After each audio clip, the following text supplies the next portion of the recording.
Si tu ne médites jamais sur ce que tu fais et sur ce système qui te demande de le faire, que tu te contentes de suivre le mouvement, tu seras comme ce petit agriculteur né il y a 10 000 ans qui a pris la pioche pour bêcher le champ et se casser le dos à faire des stocks de céréales toujours plus gros. Ce petit agriculteur qui a offert cette vie à ses enfants et petits-enfants, alors que ses ancêtres avaient, eux, le temps de faire connaissance avec les leurs. Réveille-toi, petit consommateur, et observe la société dans laquelle tu es né. Ne sois pas ce petit agriculteur qui s'est habitué à vendre son temps, persuadé qu'il n'y avait pas d'autre alternative à son mode de vie. Sais-tu pourquoi il en était convaincu ? Simplement parce qu'il n'avait jamais posé la pioche pour méditer un instant sur le sens de la vie, pour méditer sur ce qu'il faisait, pour se demander s'il n'existait pas une autre façon de vivre, mais aussi parce qu'il a fait comme tout le monde toute sa vie, parce qu'il s'est conformé au groupe et aux mœurs de son temps.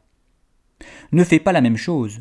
Ne t'habitue pas à la société dans laquelle tu es né et n'oublie jamais que tu as le même cerveau que cet agriculteur du néolithique. Aide ce dernier à prendre une revanche, car pour l'instant, lui et toi êtes toujours dans la plus grande escroquerie de l'histoire, et en êtes co-responsables, puisque vous faites comme tout le monde, sans vous remettre en question.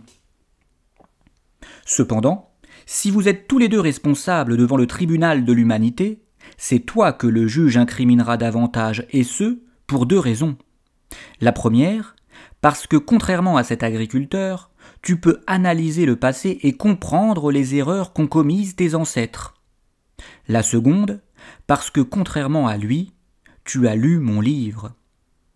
Si tu le poursuis sans être capable de te demander « N'y aurait-il tout de même pas un peu de vrai dans ce que me dit l'auteur ?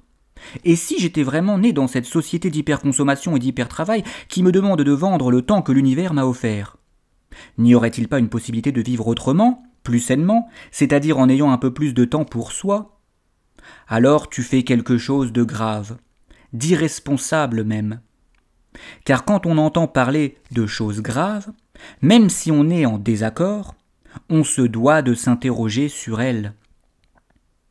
Cette vie plus saine, mon ami, tu l'auras quand tu arrêteras de courir pour t'asseoir et te poser sincèrement ces questions. À défaut de faire cela, tel l'agriculteur égaré du néolithique, tu seras parti pour des siècles de servitude.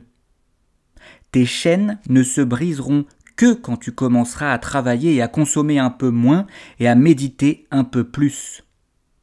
Espérons que tu le fasses un jour. Espérons que le gène de la consommation soit une brève, très brève histoire de l'humanité.